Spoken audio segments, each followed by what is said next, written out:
Uh, hari ni kita bertepi pantai. Salam, selamat hari raya. Kita ada genset. Kat sini tak ada genset. Sini kena sini tak ada TMB, tak ada plug point. Kita guna genset lah. Genset ni silent genset. Bagus genset ni. Untuk masak nasi apa semua boleh lah. Kita ada lampu solar. Pecah lampu solar untuk malam ni. Kita ada tandas daripada ADA. Kita tengok sikit review dalam. Kita ada tandas portable 20 liter. 20 liter. Jadi kita ada paip air. Tadi lagu takut kena copyright. Tutup dulu. Lepas tu tak ada tu lah. Lain standard je lah. Kereta ni tukar ring tu. Tukar ring.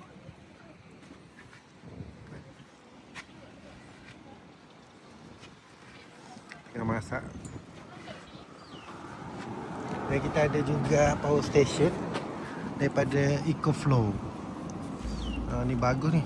Dia boleh pakai untuk charging, macam-macam charging lah ni. Ni ada power bank 50,000. Lampu ni 10,000 mah.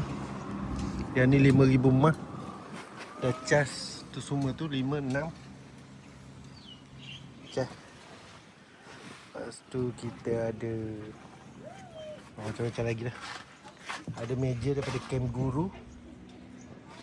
Meja. Lepas tu kita ada rooftop tank ni. Kita buat sliding lah. Sliding. Sebab dia kalau dulu dia rapat sini. Lepas tu tangga tu masalah, tak boleh isi tangga. Jadi kita buat sliding lah. Kita boleh tarik, kita lock dia. Lock. Lepas tu untuk lock dalam ni ada kat dalam. Lock dia. Ni box yang kita custom made ni. Kalau nak beli mahal, box dia kalau TJM punya box tu 1,200. Jadi kita jimat banyak lah. Ni aluminium daripada motor.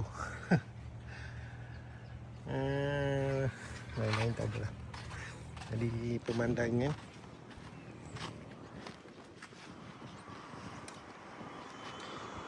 overland. Untuk overland dah boleh dah. Tapi diesel mahal sekarang, RM6.70. Oh gila, meninggal diesel. Terima kasih.